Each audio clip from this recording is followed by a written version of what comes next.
കൂട്ടുകാരെ നമസ്കാരം. ഇതിപ്പോ കായലിലെ കക്കയാണ്.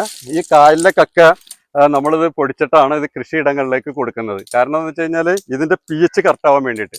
അപ്പോൾ pH കറക്റ്റ് ആയാൽ മാത്രമേ നമുക്ക് ഈ നമ്മുടെ പ്രൊഡക്ഷൻ ഇപ്പോൾ നെല്ലിനാണെങ്കിലും ഒക്കെ ഇതിനും നമ്മുടെ ഉപയോഗിക്കാൻ പറ്റാവുന്ന ഏറ്റവും വലിയ ഒരു പൗഡറാണ് പച്ച കക്കപ്പൊടി. അപ്പോൾ ഈ കക്കപ്പൊടി ഇട്ട് കഴിഞ്ഞാൽ നമ്മുടെ മണ്ണിന്റെ pH കറക്റ്റ് ആവും. മണ്ണിന്റെ pH കറക്റ്റായി തന്നെ നമുക്ക് നല്ലപോലെ പ്രൊഡക്ഷൻ കിട്ടും, നല്ല കായ്ഫലം കിട്ടും. ഇപ്പോൾ നമുക്ക് അതിനനുസരിച്ചിട്ടുള്ള പ്രോട്ടീൻ ഈ മണ്ണിൽ കൂടി കിട്ടും. അതുകൊണ്ട് നല്ല കായ്ഫലം കിട്ടും. അപ്പോൾ ഇത് നമുക്ക് അത്യാവശ്യമാണ് ഈ കക്കപ്പൊടി.